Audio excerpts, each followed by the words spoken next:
വേദപ്രയാഗ് മീഡിയയിലേക്ക് സുസ്വാഗതം. കേരളത്തിൻ്റെ ഗംഗാദേവിയാണ് ഭാരതപ്പുഴ. ത്രിമൂർത്തി മലകളിൽ നിന്നും ഉത്ഭവിച്ചു വരുന്ന പവിത്രമായ ഭാരതപ്പുഴയുടെ ഏറ്റവും പ്രധാനപ്പെട്ട സ്ഥലങ്ങൾ ത്രിവേണി സംഗമമാണ്. അത് കേരളത്തിൻ്റെ ഇങ്ങാറ്റത്ത് കുറ്റിപ്പുറം ടൗണിൽ നിന്നും 10 കിലോമീറ്റർ അകലെയായി നമ്മളെല്ലാവർക്കും സുപരിചിതമായ തിരുനാവായ മണൽപ്പുറത്താണ്. കേരളത്തിൻ്റെ ചരിത്രത്തിൽ തിരുനാവായ ആരും മറക്കില്ല.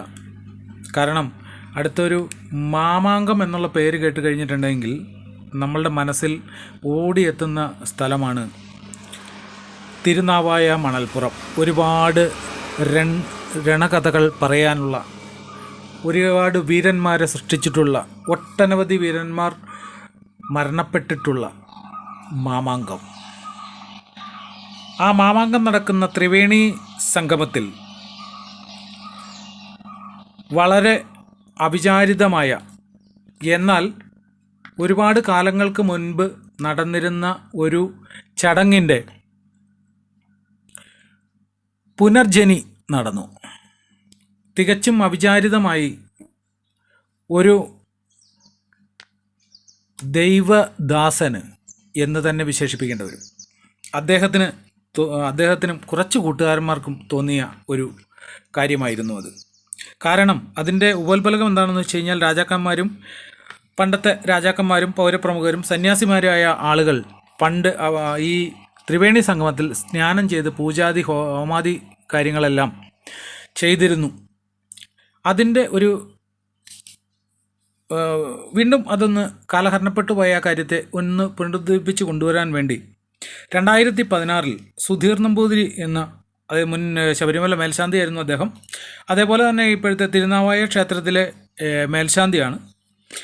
അദ്ദേഹവും കുറച്ച് പേരും കൂടി ഈ തിരുനാവായ മണൽപ്പുറത്ത് കുറച്ച് ശാന്തി കാര്യങ്ങളും ഹോമാദി കാര്യങ്ങളും അതേപോലെ തന്നെ കുറച്ച് പൂജകളും കുംഭമേളയുടെ വളരെ ചെറിയൊരു രൂപം അവിടെ നടത്തുകയുണ്ടായിരുന്നു. അപ്പോൾ അതിൽ ആ ഒരു കാര്യം നമ്മുടെ 2019 ലോകത്തെ മൊത്തം നിശ്ചലമാക്കിയ കൊറോണ നടന്നു കഴിഞ്ഞപ്പോൾ ഒരു തവണ ഒന്ന് മുടങ്ങി എന്നുള്ളതല്ലാതെ 2016 ശേഷം ഇന്ന് വരെ അത് വളരെ കൃത്യമായിട്ട് നടന്നു പോരുന്നുണ്ട്. ആ കാര്യത്തിന് 2026 വളരെ വിപുലമായ രീതിയിൽ നടത്തുവാൻ തീരുമാനിച്ചിരിക്കുന്നു. ഒരു ചെറിയ കുംഭമേളയായിട്ട് അതിനെ രൂപകൽപ്പന ചെയ്ത് അത് നടത്താനായിട്ടുള്ള തീരുമാനമാണ് ഇപ്പോൾ എടുത്തിട്ടുള്ളത്. അത് നടത്താനും അതിൻ്റെ കാര്യങ്ങളെല്ലാം ചെയ്യുന്നത് ജൂന അഖാഡയാണ്. ജൂന അഖാഡയുടെ മഹാമണ്ഡലേശ്വരായിട്ടുള്ള നമ്മുടെ ഒരല്പം നമ്മൾ തികച്ചും അഭിമാനത്തോടും ഒരല്പം അഹങ്കാരത്തോടും കൂടി പറയുന്ന ആ പേരുണ്ട്, പൂജനീയനായ സ്വാമി ആനന്ദവനം അവരുടെ മേൽനോട്ടത്തിലും കാര്യങ്ങളിലുമാണ് ഈ ഒരു ചടങ്ങ് മുന്നോട്ട് പോയിക്കൊണ്ടിരിക്കുന്നത്. ഇതിന് ഒരുപാട് കാര്യങ്ങൾ ചെയ്യുവാനുണ്ട്. അതെല്ലാം സ്വാമിയുടെ നേതൃത്വത്തിലാണ് കാര്യങ്ങൾ ചെയ്യുന്നത്. അദ്ദേഹത്തിൻ്റെ മുന്നൊരുക്കങ്ങൾ ഓരോന്നോരോന്നായിട്ട് അവിടെ നടത്തിക്കൊണ്ടിരിക്കുകയാണ്.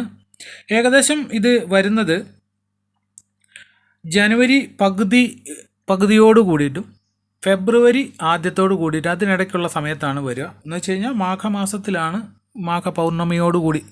മാഘപൗർണമി വരുന്നത് ഫെബ്രുവരി 1 തീയതിയാണ്, എല്ലാവർക്കും അറിയാം. അപ്പോൾ ആ ഒരു സമയത്തോടെയാണ് അതിൻ്റെ മുഖ്യമായ ചടങ്ങുകളും കാര്യങ്ങളും നടക്കുന്നത്. വളരെ സന്തോഷം ജനിപ്പിക്കുന്ന ഒരു വാർത്തയായിട്ട് ഇതിനെ കാണുന്നു. ഭഗവാൻ അതിൻ്റെ എല്ലാവിധ നന്മകളും ഉൾക്കൊണ്ടുകൊണ്ട് നമുക്കിത് ഏറ്റവും നല്ല രീതിയിൽ ഇനിയുള്ള വർഷങ്ങളിൽ നടത്തുവാനായിട്ട് ഭഗവാൻ കനിഞ്ഞ് അനുഗ്രഹിക്കട്ടെ എന്നുള്ള പ്രാർത്ഥന. ഒപ്പം അതിൽ പങ്കെടുക്കുവാനായിട്ട് ഭഗവാൻ ഒരു നിയോഗം തരട്ടെ എന്നുള്ള പ്രാർത്ഥനയോടുകൂടി നിർത്തുന്നു. നമോ നമഃ ശിവായ.